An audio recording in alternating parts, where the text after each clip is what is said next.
tonight on Evening, the new way you can explore Seattle's historic Smith Tower. We want guests to come into this building and to be like, wow. How this bagpiper is keeping sea shanty traditions alive. Plus, this is the culmination of the last 30 years of this franchise. win tickets to see the latest Mission Impossible movie before it hits theaters.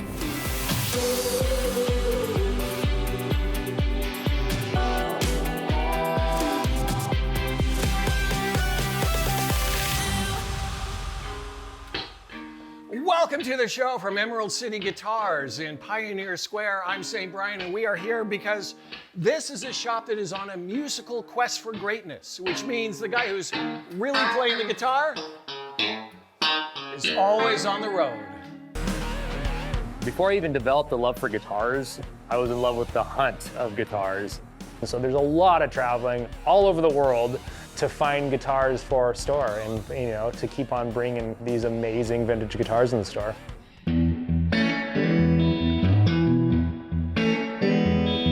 Trevor Boone caught the music bug early. He was 7 when his dad opened Emerald City Guitars in 1996. I remember coming in on a flatbed truck and hanging behind the counter with the crazy cast of musicians.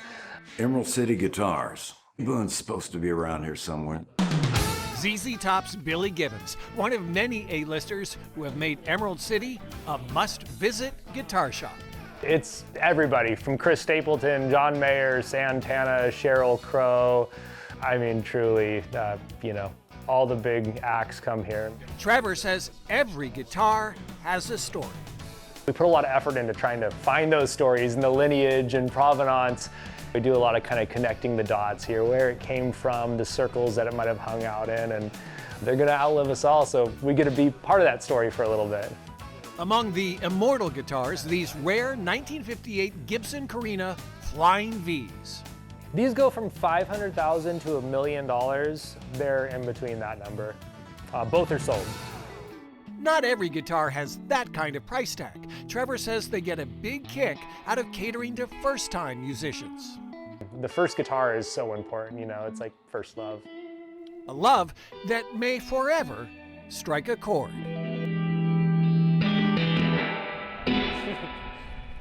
Emerald City Guitars is open from 10 a.m. to 4 p.m. Monday through Saturday. We are basically in the shadow of the Smith Tower, Seattle's first skyscraper and once the tallest building on the West Coast. Of course, these days it's dwarfed by many other buildings, but it is still worth a visit, as Jose finds out in tonight's Evening on the Road, sponsored by your Western Washington Hyundai dealers. Today we're going to downtown Seattle in this brand new 2025 Hyundai Santa Fe. This puppy comes with features like LED headlights, 20-inch dark alloy wheels, and heads-up display in the windshield. And just like that, we are here. It's one of the oldest and most iconic structures in Seattle. Now, the owners of the Smith Tower are finding new ways to share the building's history. They wanted to reimagine what, our guests could experience here. And it has to start with who started this, why it was started, and what's here. This is the Smith Tower Museum experience, and it is a timeline of Smith Tower even prior to Smith Tower being built. The recently opened mini museum is home to a time capsule of items, including ones from the man the building is named after. Lyman Cornelius Smith, who was the person who started Smith typewriters. We have 7 of them. Some of these typewriters have never been seen before. Mr. Lyman Cornelius Smith wanted to take his operations to the West Coast, right, to build his Asia clientele. He built this building to start that type of operations. We do have some artifacts from the building, including a lot of things from our elevators. Our elevators used to be cranked, so we have some original uniforms from back in the day. And once you are done at the ground floor museum, you can catch a ride back in time. They take one of the original Otis elevators up to the 35th floor, so that's where our outside deck observatory is. But we also have a bar and restaurant too as well up there. We want guests to come into this building and to be like, wow, right? So whether you are a history buff or a fan of breathtaking views, the Smith Tower is a great place to start your escape into Seattle's past. There's a story every corner of this building. All right, thank you, Jose. Admission to the mini museum is free when you buy a ticket to the Smith Tower's observatory level. Well, for a while now, we've been asking you to nominate a hometown hero who deserves to drive a brand new Hyundai, just like the one that Jose was driving. Now we need your help picking the winner. We have 5 semifinalists, and their entries have been posted. To read them and vote for your favorite, go to king5.com/hero. You have until June 1st. You know the old adage, the customer is always right? Well, it turns out that's not always true. I got the scoop from bartenders, servers, and chefs and found out customers often get a lot of things wrong. At Little Jerry's, Tacoma's Seinfeld-themed diner, waitress Erica Pinson says her job is like being mom to 50 people at one time. I'm trying to get them drinks, food, make sure that their food is okay. Yada, yada, yada. She's got a system to handle all of that, and you do not want to mess with that system. Never move tables around in a restaurant. They're strategically placed where everybody can walk through and get to everything that they need. So when you pull tables out in the middle of the walkway, there's a good chance that we're gonna spill something on you. The Red Hot on Tacoma's 6th Avenue has a no jerks policy, and manager Trey Sizer takes it seriously. Snapping your fingers and dog whistling is a really good way to wait even longer. Award-winning chef Tom Douglas is a pretty easygoing guy, but there is one thing customers do that really burns them up. I guess if I had one anger spot, it's when people make a reservation and they don't call to cancel. They just don't show, right?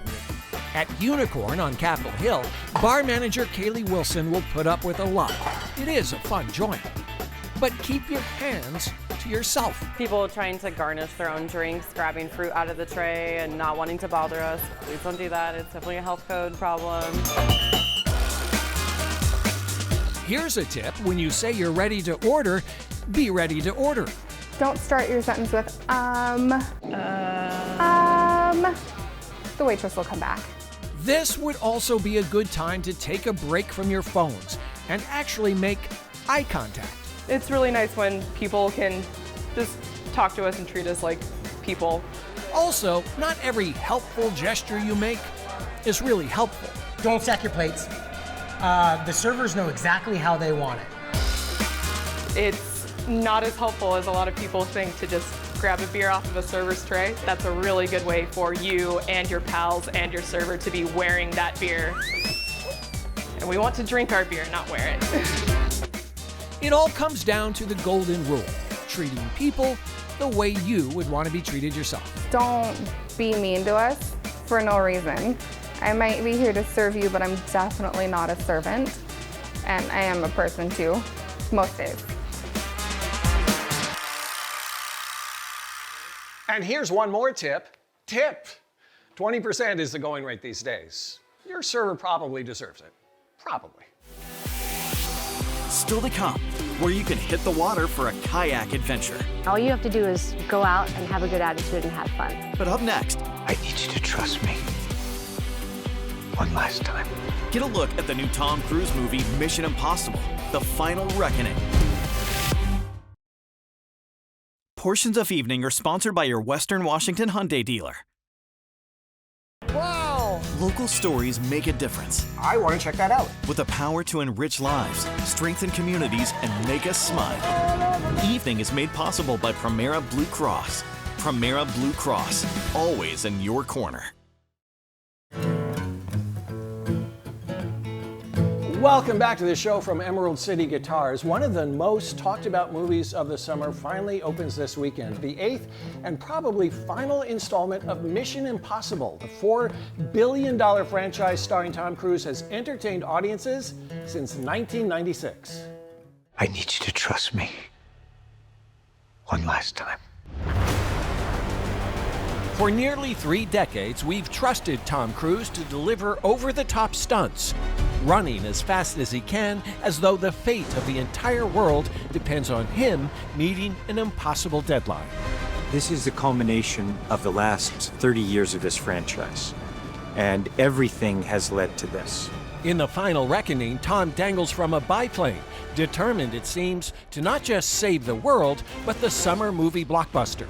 He's teamed up with writer-director Christopher McQuarrie on 10 movies over the past 18 years. I like to describe my working relationship with Tom as one long conversation about movies that's occasionally interrupted by production. We are just constantly talking about movies, talking about our love for cinema, finding ways to challenge ourselves, and also finding ways to keep what we believe is vital and classic about movies alive. That search led the cast and crew deep inside the Arctic Circle, where temperatures were 40 degrees below zero. Somewhere where no human being should ever really be. It's so inhospitable. Very, very cold, obviously. There were polar bears walking around. We had to stop shooting whenever a polar bear came near us, because obviously you have to respect their territory, and so we'd back away and let it walk through the set. But just to see that was extraordinary. Tom Cruise is more than the star of these films. He has final cut. He's the engine, and scenes and dialogue can change any moment.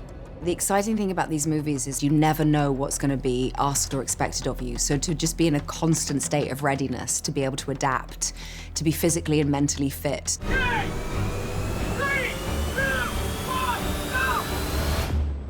Of course, nobody is asking anyone to do what Tom wouldn't do himself, like leaping headfirst from a helicopter, acting in the midst of a death-defying stunt. Sometimes I've looked at him and said, oh my gosh, if I were your mother, boy, I just don't know how she feels looking at some of the things that he does. Your mission, should you choose to accept it, is to pound away the popcorn and watch as Tom Cruise does his thing in Mission Impossible: The Final Reckoning.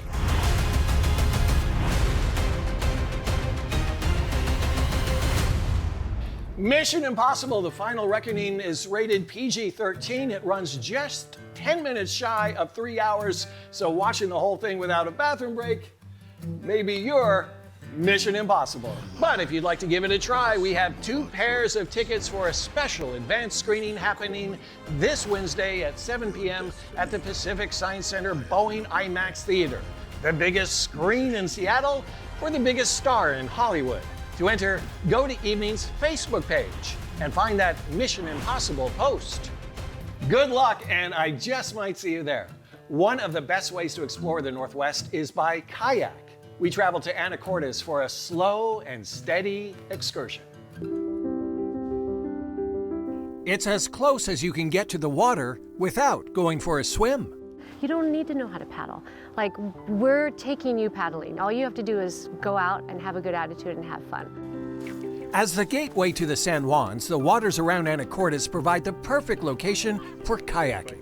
We have people meet about 30 minutes before the trip is actually set to depart, and then the guide will suit everyone up in their life jackets and spray skirts and give them a paddle. After going over safety instructions, it's time to shove off. This trip, we just stay in the bay, and then if the group's strong enough, we'll exit the bay to the north towards Rosario Beach and up the shoreline. We run our 1.5-hour family tour, or the Quickie. And so this is a great trip for people with young children or older folks who want to get out on the water. You don't need to have any skills at all. The guide will give you enough information so that you can enjoy your hour-and-a-half trip, 3-hour trip, 5-hour trip. Sea kayaks draw very little water, so we can get right up next to the shoreline and investigate the intertidal zone. Some fresh bull kelp. try that. Tell me what you think about it. I just tell people that every trip is unique and that I can't guarantee, obviously, any wildlife, but if you come out here, you have opportunity to see all kinds of creatures. For an afternoon, or even for a couple of days, Anacortes Kayaks Tours offers a trip on the water you won't soon forget. Because it's something to do outside. It's a gift that they're giving themselves and their friends that doesn't collect dust, and they can move their body and they're creating memories. Yeah. Anacortes Kayak Tours also offers overnight trips to the San Juan Islands. Thank you, Drake. After the break, I think it's a lot of passion and calmness. the Whidbey Island bagpiper keeping an ancient tradition alive. Welcome back to the show from Emerald City Guitars in Pioneer Square. Photojournalist Diane Lewis-Torrey met a musician on Whidbey Island who likes to blend a bit of the old with the new.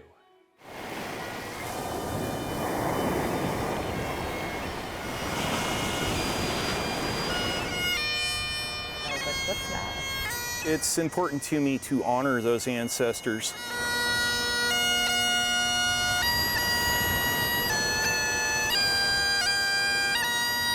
I like having my own space. I like having room to move, room to breathe.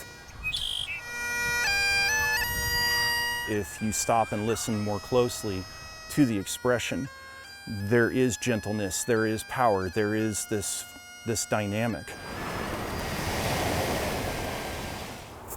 We're in Coupeville, Washington on Whidbey Island.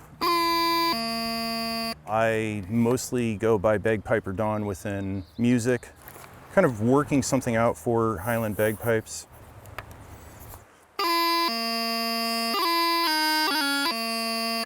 My most recent book is called The Shanty Piper. So far as I know, it is the first book of sea shanties arranged for Scottish bagpipes, let alone any kind of bagpipes in the world. It's mostly sea shanties, nautical or maritime music overall. I included some of my own tunes, which means some kind of A there.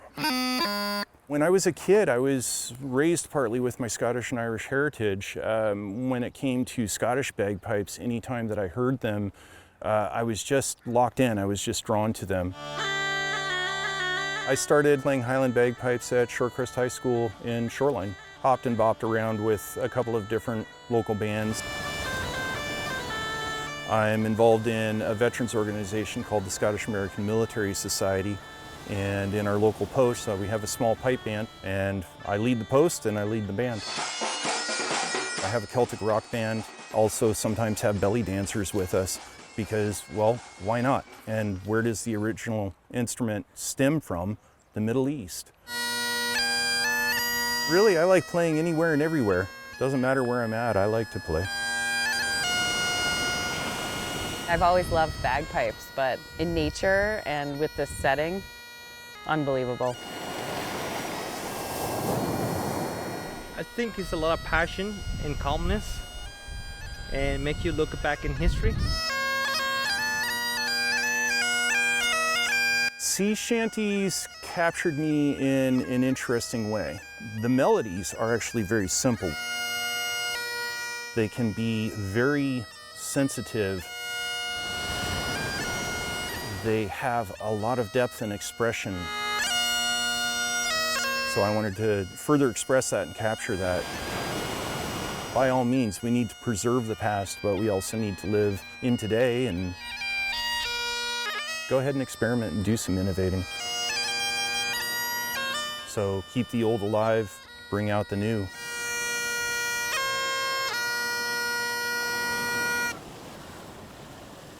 Aye, the old country's a calling. You can book Don for private events, and you can find his book, The Shanty Piper, on Amazon. Just a wee little company here in Seattle. Now in our 39th season, Evening shares local stories that make our community shine. Thanks to support from PEMCO Insurance. PEMCO empowers the Northwest to prevent the preventable. Learn how at PEMCO.com. Welcome back to the show from Emerald City Guitars in Seattle. What do Joe Strummer of The Clash, Billy Gibbons of ZZ Top, John Mayer, and Chris Stapleton all have in common? They have all sat on this couch and all played guitars right here. Well, we want you to stick around right after our show is done because this voice is a special one for all of us.